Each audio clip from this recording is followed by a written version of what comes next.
Good morning, everyone. Welcome to the DS Virgin Racing Innovation Summit.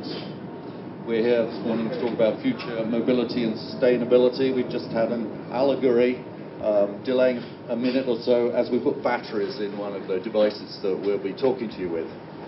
My name's Jeremy Leggett. I'm a social entrepreneur, mostly solar, and writer about scribbler about the things we'll be talking about today. I'm going to introduce our amazing panel, and then we'll look at a quick video and get on with the discussion that I hope will interest you. So, Alejandro Agach needs no introduction. He's the CEO of Formula E. Thank you for being with us this morning on a busy day, Alejandro. Jeff Schumacher. Actually, the slides could come up showing the faces as we go. Jeff Schumacher is founder and CEO of BCG Digital Ventures, and he's got some really interesting thoughts for us about digital.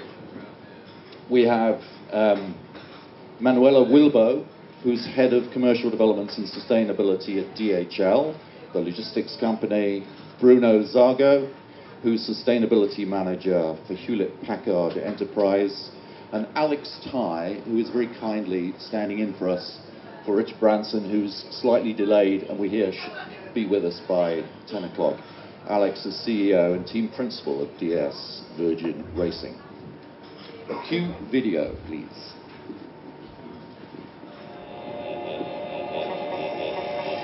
Electric Avenue becomes known as the Oxford Street of the South. Wars and the greenhouse effect. As the Earth's population reaches 5 billion, there's an ever-increasing strain on the environment. La Jamais Contente is the first electric road vehicle to travel over 100 kilometers per hour.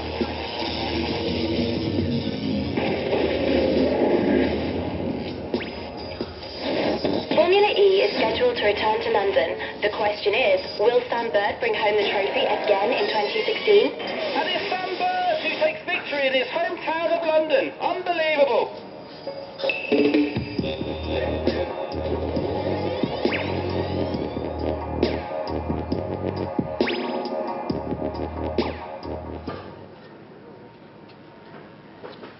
Okay, so I've been asked to just try and kick things off for a few minutes with a review of what's happened in the year since we were here last for the E-Prix in Battersea Park.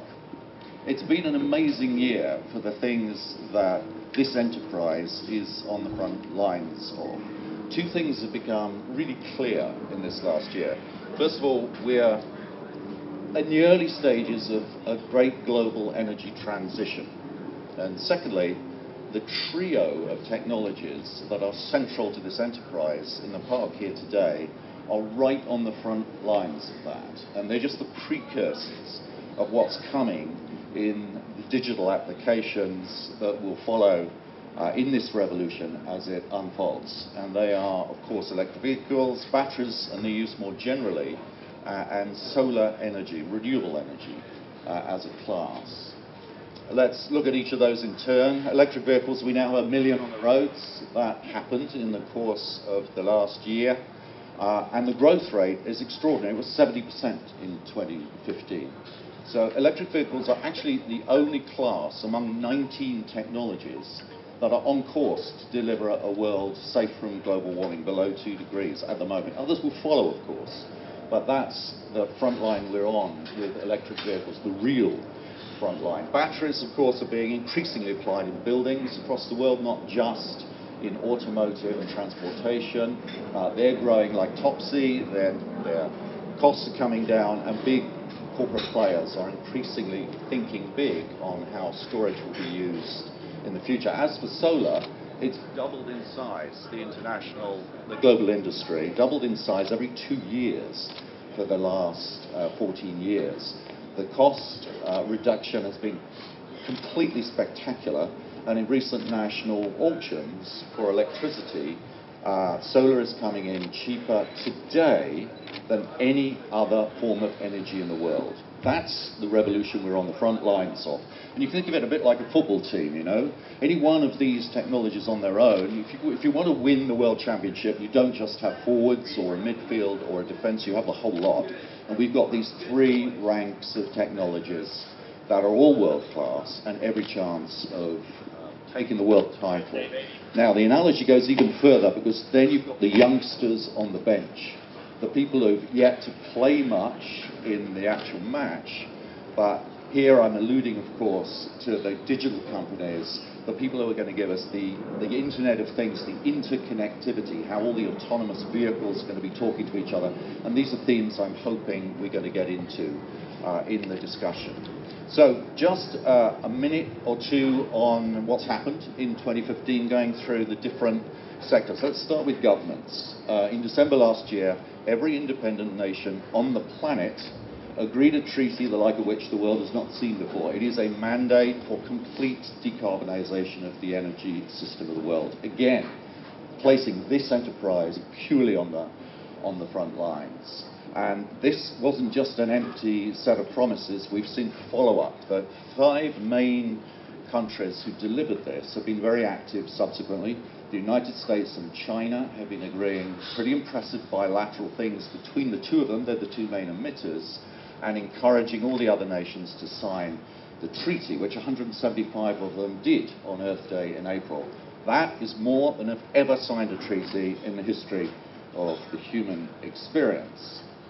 And of course, it's not just governments, it's local governments. So we've had cities, 1,000 cities agreeing to go 100% renewable in their electricity, and all sorts of plans for mobility, electric mobility as well within cities. The companies are active in a way that they never have, that I've never seen in a quarter of a century of working on these issues. More than 50 companies agreed in Paris to go 100% renewable, some as early as 2020, and they're weaving that into their corporate strategies, and their numbers are growing as well. So we have the citizen groups getting active in a way that the world hasn't seen before. The divestment movement, for example, came out of nowhere in just a few years and grew within the last year, so that now we have 3 trillion, more than 3 trillion worth of funds under management, the institutions actually pulling their money out of fossil fuels, either completely or partially, and that's a fast-growing, snowballing movement as well, which introduces the subject of investment and how we're going to capitalize all the revolution that's unfolding in front of our eyes. Lots to say here, but let's just take one snapshot. What was the biggest IPO this year anywhere in the world?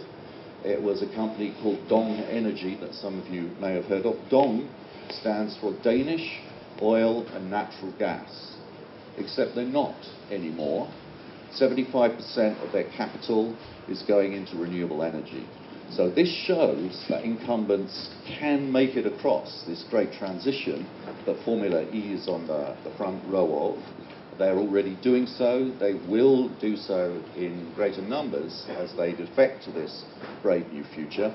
And we're hoping that in our discussion to follow, that we'll shed some light on these kinds of topics and the application that they have to the world.